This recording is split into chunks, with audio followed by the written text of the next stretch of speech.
with the signings of Dwight Howard, Trevor Ariza, Kent Bazemore, and the outside possibility of Carmelo Anthony as well. I know there's been some rumors around him going to the Lakers on a veteran minimum deal potentially. So, Kevin, my question to you is, as it stands right now, do the Lakers have the best roster on paper in the West right now? I don't want to say the best. I want to say good. I want to say talented. I want to say strong. But again, it's on paper. We have to see how this team meshes together. The acquisition of Russell Westbrook changes the dynamic of an entire roster. Lakers aside, LeBron James aside, his mentality, how he goes about the games, his attitude in the locker room is going to really dictate how this lineup is really going to go. And obviously, vets are going to want to come and play with superstars like AD, Braun, and Russ. But I really, really do stand by the fact that what I said last episode, where they're going to live and die by Russell Westbrook. Granted, LeBron James is very good at playing off the ball, but how Russell's going to approach these games is going to be pivotal. Is Russ going to go in there and shoot 20 times a game? Is he going to get into one of those slumps where he feels like he has to put up that many? And I don't believe that he does, because now he's playing with probably one of the best players he's ever played with, alongside Kevin Durant and Paul George. So I really see the Lakers going back to the top of the Western Conference, and that upper echelon top two seeds, depending on what happens with the rest of the conference. But I can't necessarily say that the best team on paper, because Trevor Ariza is in his upper 30s. LeBron James is upper 30s. Anthony Davis injury prone.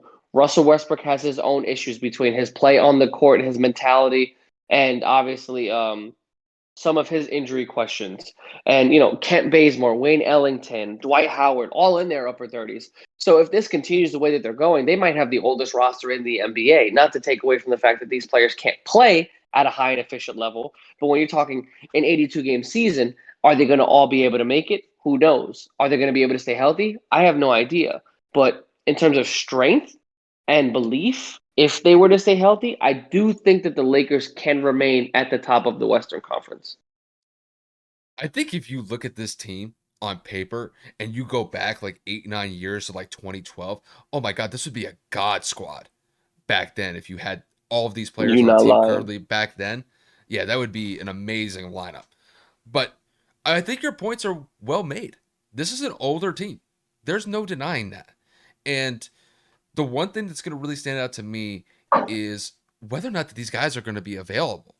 Anthony Davis had has had injuries throughout his entire career. LeBron James, the last 2 to 3 years, he's been injury prone. He's been one of the more durable players in the league that we've ever seen. But it does seem like Father Time is starting to catch up with him a little bit, just because he has missed time with groin injuries, ankle injuries that have sidelined him for weeks on end and have definitely hindered his play to a significant extent. And not only that, you have Russell Westbrook. He has his injury questions, like you mentioned, but he's a turnover machine, despite the fact that he could put up monster triple doubles on a nightly basis. So when I look at this team, the way that it's currently assembled, I do think that this big three is going to be a solid team moving forward with the Lakers. It's just, what's this back end of the roster going to look like? Is it going to be enough to go toe to toe with title contending teams in the Western Conference, like the Phoenix Suns, like the Denver Nuggets, like the Los Angeles Clippers? These teams can all compete for a finals next year. And with the Lakers, I think they're definitely one of those teams in the mix just off of paper right now. If they add Carmelo Anthony, I think it may help them even a little bit more. But the biggest thing with me is, are these guys going to be available? And that's really kind of the best hope, is if they do, yeah, I think this team could be one of the best teams in the Western Conference next year. But, with age comes attrition.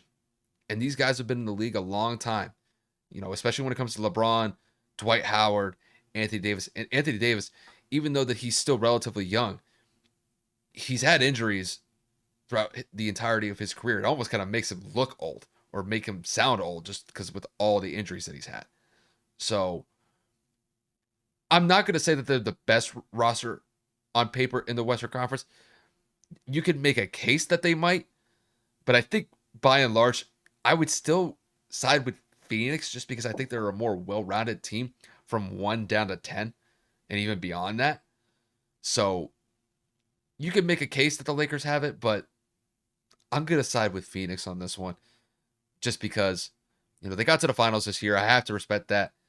And, the fact that they were able to bring back some decent pieces in Chris Paul and Cameron Payne while still keeping their core together, I would probably give it to Phoenix just by a smidge, though.